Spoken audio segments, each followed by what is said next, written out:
So guys இன்னைக்கு நம்ம டாட்டாவுடைய city ரைடர்னு சொல்லக்கூடிய ஒரு ஸ்கூல் பஸ் வண்டியில் தான் இருக்கும். 3600 மில்லிமீட்டருக்கான வீல் பேஸ் இருக்கக்கூடிய வண்டி. சீட்டிங் கெப்பாசிட்டி பொறுத்த வரைக்கும் 36+2 36+2 அப்படின்னு சொல்லக்கூடிய ஒரு சீட்டிங் கெப்பாசிட்டியில் தான் உட்காந்துட்டு இருக்கோம். ஸோ இந்த வண்டியில் கொடுத்துருக்கக்கூடிய டிரைவருடைய கேபின் இந்த மாதிரி தான் இருக்கும். ஸ்டேரிங் வீல் பொறுத்த வரைக்கும் நமக்கு ஒரு 3 ஸ்போக்கான ஸ்டேரிங் வீல் தான்.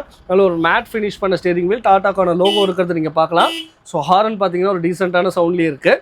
ஸ்டேரிங்கை பொறுத்த வரைக்கும் உங்களால் டில்ட்டோ டெலிஸ்கோப்பிக்கும் ரெண்டுமே உங்களால் வந்து பண்ணிக்க முடியும். வேணுங்கிற ஹைட்டில் உங்களால் வந்து இந்த ஸ்டேரிங்கை வச்சுக்கலாம். தென் இங்கே உங்களுக்கு கொடுத்துருக்குன்னா இந்த வண்டியோடைய இன்டீரியரில் இருக்கக்கூடிய மேக்ஸிமம் கண்ட்ரோல் யூனிட் இங்கே கொடுத்துருக்கிறது நீங்கள் பார்க்கலாம். ஸோ ஹெட்லைட்டுக்கான லெவலர், ஹசார்ட்கான ஸ்விட்ச், பேட்டரி கட் ஆஃப்கான ஸ்விட்ச், அப்புறம் வந்து ரீஜெனரேட்டிவ்க்கான பட்டன்.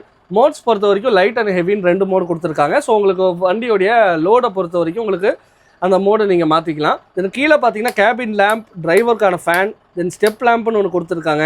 ரூம் பிக்கான லேம்போ, ரூம் ஏக்கான லேம்ப், இந்த மாதிரி நிறைய விஷயங்கள் வந்து உள்ளுக்குள்ளே இருக்கிறத இது மூலியமாக நீங்கள் மேக்ஸிமம் கவர் பண்ணிக்க முடியும். ஸோ அது மட்டும் இல்லாமல் இந்த இடத்துல பார்த்தீங்க அப்படின்னா ஸோ இந்த மாதிரி ஒரு சன்ஷேட் கொடுத்துருக்காங்க. வேணுங்கிறப்போ நீங்கள் ஓப்பன் பண்ணிவிட்டு வேண்டாங்கிறப்போ இந்த மாதிரி இழுத்தீங்கன்னா போதும், அதுவே க்ளோஸ் ஆகிக்கும். ஸோ இந்த மாதிரி விஷயங்கள் நிறையா கொடுத்துருக்கு. ஸோ இந்த சிட்டி ரைட் பஸ்ஸை பற்றி நீங்கள் என்ன நினைக்கிறீங்க அப்படிங்கிறத கீழே கமெண்ட் பாக்ஸில் சொல்லுங்கள்.